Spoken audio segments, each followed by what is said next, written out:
नमस्कार मित्रांनो, राज्यभरातील भेसळयुक्त दूध आणि दुग्धजन्य पदार्थावर कारवाई होत असताना तुकाराम मुंढे यांनी ही मोठी धडक मोहीम उघडली आहे. याचाच परिणाम म्हणून जे दूध उत्पादक आपले दूध संघाला अथवा संकलन करणाऱ्या डेअरीला देण्याऐवजी थेट नागरिकांना विक्री करत होते, त्या दूध उत्पादकांना आता अधिकचा भाव मिळण्यासोबतच खात्रीशीर आणि चांगल्या प्रतीचे दूध म्हणून पहिल्या पसंतीचे दूध म्हणून पाहिले जात आहे. पण फक्त ज्यांचा गोठा अथवा गाई म्हशी आहेत अशावरच विश्वास ठेवला जात आहे.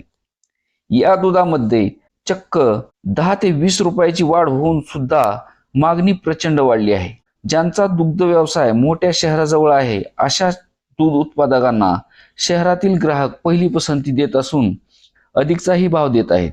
भेसळयुक्त कारवाईमुळे पनीर, दही, ताक, तूप, खवा यासारख्या दुग्धजन्य पदार्थाचेही भाव वाढले आहेत आणि हळूहळू दुधाच्या भावातही म्हणजे डेअरी संकलन करणाऱ्या दुधाच्या भावातही वाढ होऊ लागलेली आहे.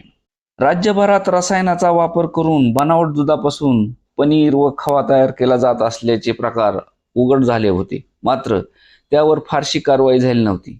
हॉटेलमध्ये राजरोसपणे बनावट पनीर वापरले जात असल्याचे दिसूनही दुर्लक्ष केले जात असल्याने नागरिकांमध्ये खूप मोठा असंतोष निर्माण होत होता. पण तुकाराम मुंढे यांनी कारवाई केल्यापासून शेतकऱ्यांमध्ये आनंदाचे वातावरण निर्माण झाले आहे. अन्न व औषध प्रशासनाने राज्यभरात दूध भेसळी विरोधात कारवाईला सुरुवात केली. त्यामुळे शेतकऱ्याकडून थेट ग्राहकांना विक्री केल्या जाणाऱ्या गाई म्हशीच्या दुधाला मागणी वाढली आहे. प्रति लिटर 10 ते 20 रुपये दरवाढ मिळू लागली आहे.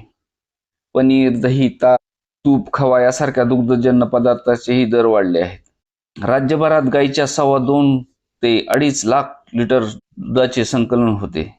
त्यातील 40% दुधावर प्रक्रिया केली जाते, तर उर्वरित दूध बंद पिशव्यामधून ग्राहकांना विकले जाते. अन्न व औषध प्रशासन विभागाचे आयुक्त तुकाराम मुंढे यांनी पदभार स्वीकारताच दूध व दुग्धजन्य पदार्थामधील भेसळ विरोधात मोहीम उघडली होती.